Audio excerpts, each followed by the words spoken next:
Once again, happy Valentine's Day. We're gonna check out this movie called Burning Betrayal. So you got this chick named Maddie. She's having a dream about riding motorcycles and then smashing dudes. I was like, okay, who's this dude she's smashing? But then she wakes up. Maddie's really with this dude by the name of Calo, and they're setting up for their wedding and stuff like that. Calo gets her some earrings. They end up doing the couch, giving the business. Then she talks about selling her motorcycle because she wants to have kids one day.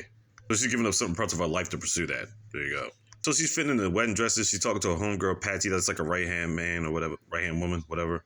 So the thing is, Calo's got to go to a trial for something or whatever like that. It turns out that his company or whatever like that, on one side of it, they were doing like illegal activities or whatever, but he's trying to defend himself from that because he wasn't aware of the situation or whatever.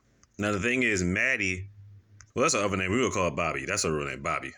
Bobby and Tiago just happen to be best friends or whatever. They both just happen to work for the same companies Calo's working for. But they work on different sides of the building or something like that. Basically, he defends himself and he's good on that side. Now, here's the thing. The dude that Bobby is so-called smashing in her dreams just happens to be the judge of this daggone case. He goes by the name of Marco.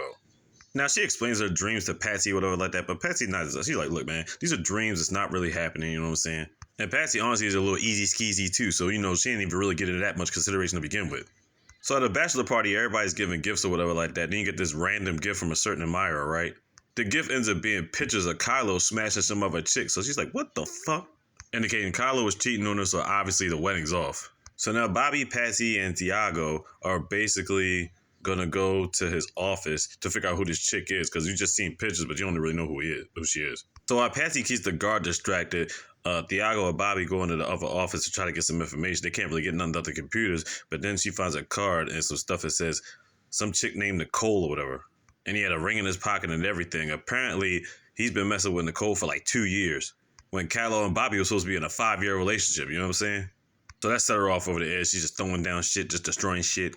So then they go back to the office. The thing is, Tiago and everybody else, they can't fire Calo because he markets a third of their company. So, and they figure it's better to keep him closer anyway to figure out what the fuck is he doing, you know what I'm saying? So while they try to dig up more information, Bobby forgets that she forgot her folder back at the courthouse. So she goes to the courthouse, and that's when Marco meets up with her, and Marco knows who she is now for the first time seeing her.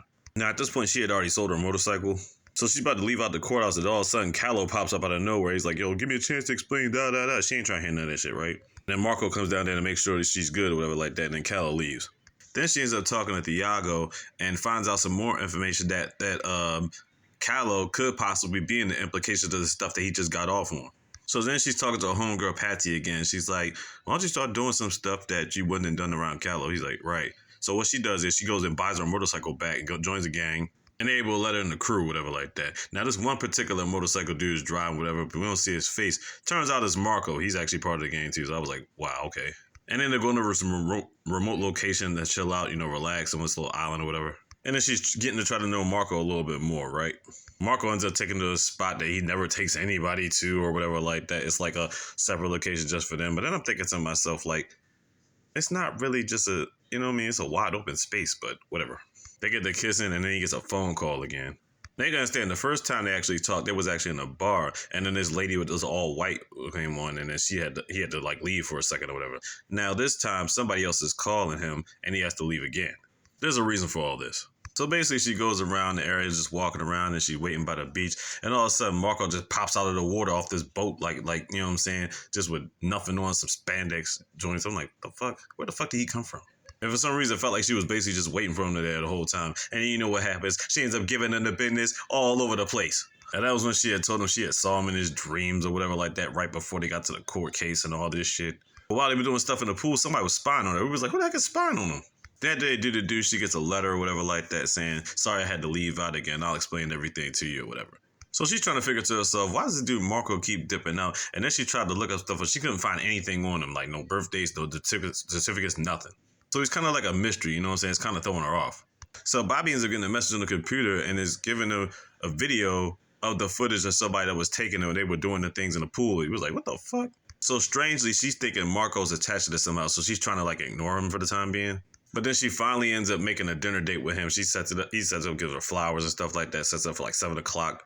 He really wants to explain everything to her, but he can't really do it just yet for some reason. So she actually uses the restroom or whatever like that. He tells him down the hall to the left. So she ends up going in one of the doors. It happens to be like a baby's room. So you're like, okay, what the fuck going on here?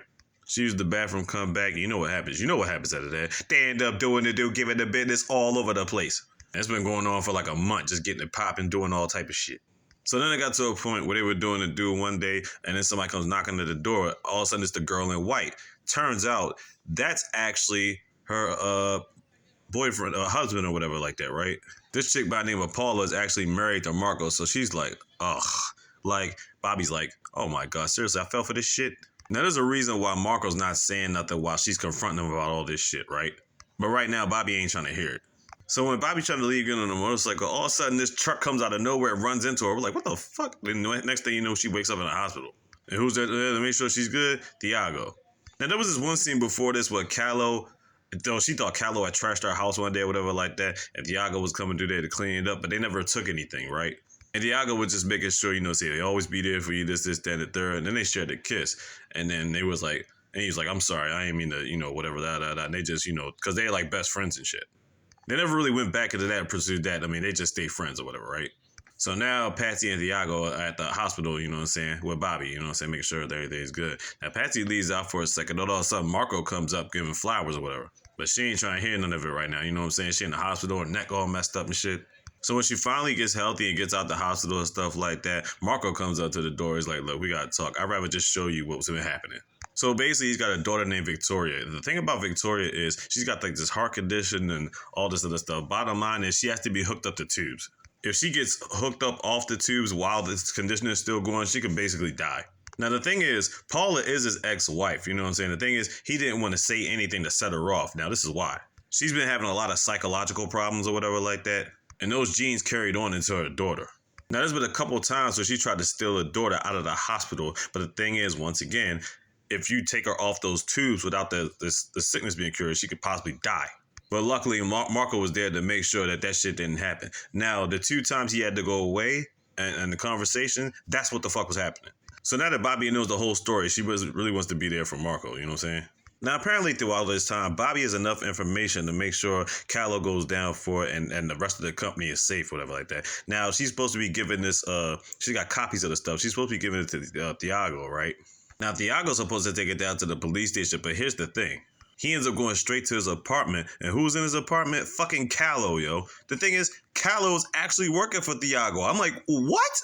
And the thing is, they got to put Bobby out of the way, like, permanently, because both of them are implicated in all these things that are going down on the other side of this company. I'm like, what? So bottom line, they got to make sure that information does not get to Marco, because, obviously he's a judge.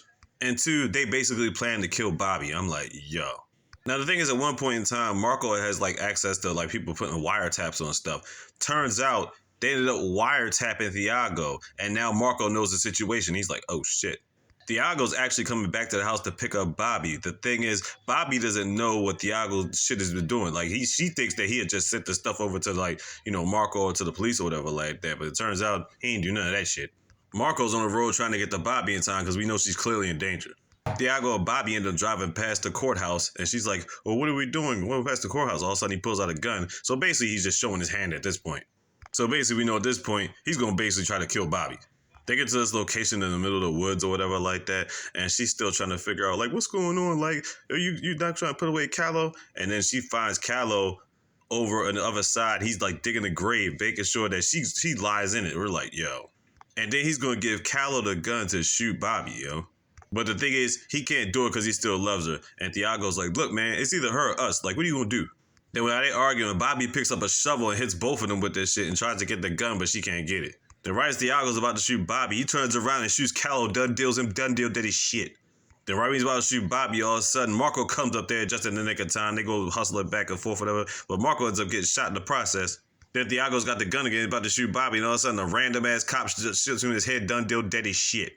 I'm like, where the fuck did this cop come from? Did Marco call him before that? Oh, that's right. Marco was on the phone talking to people while he was trying to get to her or whatever. So I guess they made it there too. I don't know. Bottom line, both them niggas done dead as shit. Marco survived because he got him to the hospital. 6 months later, Marco and Bobby are living just fine. You know what I'm saying? They're finally about to get his daughter out of the hospital or whatever. I think in about a couple days. She talked to Patsy. Patsy's supposed to be settling down now, but she's actually settled down with the security guard to distract her and some other random dude together. So I'm like, what the fuck? And there you go. That's pretty much the end of the movie. I was like, wow. Didn't expect that twist. Burning Betrayal on Netflix. Check it out.